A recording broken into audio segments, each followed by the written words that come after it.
think from the semi-finalists, Dr. Brinda Periasamy. Okay, please go ahead. She's going to present on evaluation of dry eye in SLE and RA and its association with anti-SSA and SSB autoantibodies. Sir.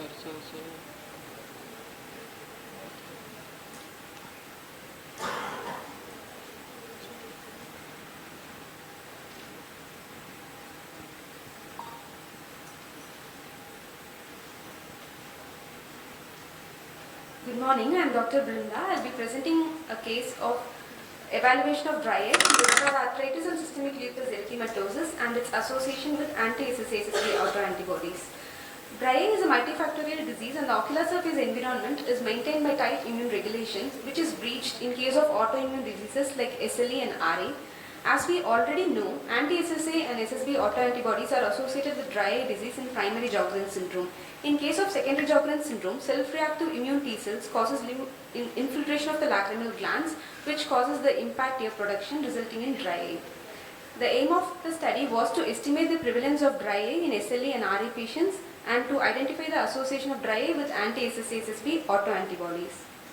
The study group included adult patients above 18 years of age with rheumatoid arthritis according to ACR-Euler 2010 criteria or SLE according to ACR-SLIC 2012 criteria, and we recruited 90 RA patients and 55 SLE patients. The exclusion criteria was active keratitis and conjunctivitis, ocular cicatricial conditions and lacrimal gland malignancies and sarcoidosis. The methodology was, we noted the duration of RA and SLE. Disease activity was calculated based on DAS 28 score or SLE GA index according to the disease, and self-reported dry eye symptoms was noted and the patient was subjected to two questionnaires, OSDA and SPEED. Topical and systemic medications were noted. Anterior and posterior segment evaluation was done. The patient was subjected to objective dry eye test which included Schimmer's test, ocular surface staining, which was done with two scoring, SICA OSS and National Eye Institute scoring, and tear film breakup time was noted. Serology was done for all patients to look for anti-SSA and SSB autoantibodies. The results showed mean age in RA group was 44 years, in SLE it was 32 years, which was consistent with the previous studies, and the gender was predominantly female in both the groups, which was 88% in RA and 92% in SLE. The median duration of RA was 6 years and SLE was 7 years. The disease activity showed majority of the patients in both the groups were having remission or low disease activity and no flare in SLE group. The symptomatic dry eye disease in RA group was 32 patients had self-reported dry eye symptoms, and the SPEED questionnaire was able to diagnose 52 patients, which was 57.8%. The SPEED scores were more than the OSDA scores. This discrepancy was because the SPEED questionnaire was more applicable and some of the questions in OSDA were not applicable to the Indian setting. In SLE group also the similar pattern was noted. 14 patients had self-reported symptoms. Based on SPEED questionnaire, 16 patients had dry eye. The dry eye prevalence in both the groups showed abnormal TBUT and ocular surface staining in majority of the patients, and they were abnormal when compared to Schimmer's and OSDA in SPEED. This shows that tear film quality was affected more than the quantity, and subclinical dry eye disease was more prevalent than the symptomatic dry eye. Despite 35% of RA patients and 25% of SLE patients having self-reported dry eye symptoms, less than 5% of them were diagnosed with dry eye and were on treatment. This highlights the vigilant screening for dry eye in patients irrespective of their symptoms, disease duration and disease activity. The relation of dry eye disease to disease duration and disease activity in both the groups, as majority of the patients were in low disease activity and still their TBUT and ocular surface staining were abnormal, which suggests a subclinical dry eye disease with minimal disease activity. The disease duration was also not significantly associated with dry eye. This could be because of the optimal systemic management of the disease. The similar pattern was noted in SLE group also.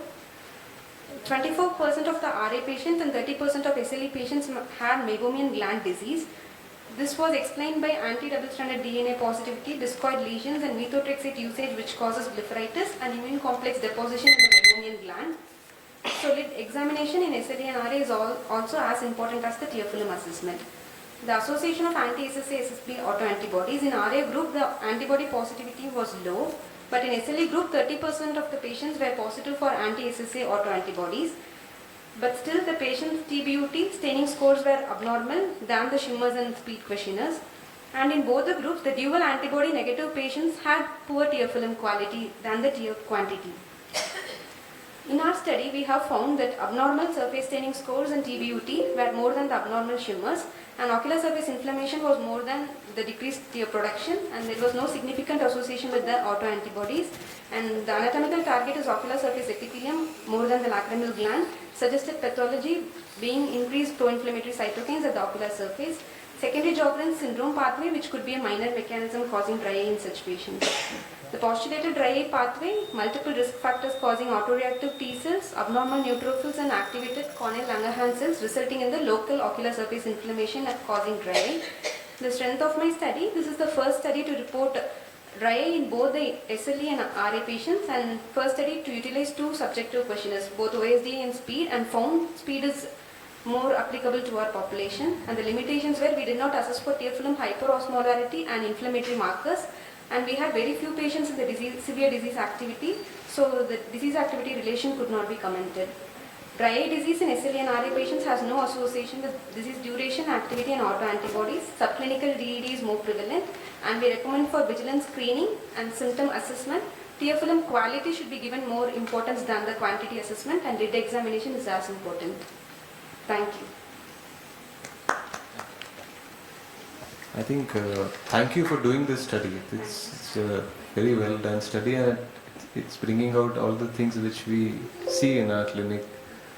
Both the speed questionnaire seems to be better, and I think the same thing that we were discussing, that Schirmer's versus other tests. I think Schirmer's is something which we have to change our mindset.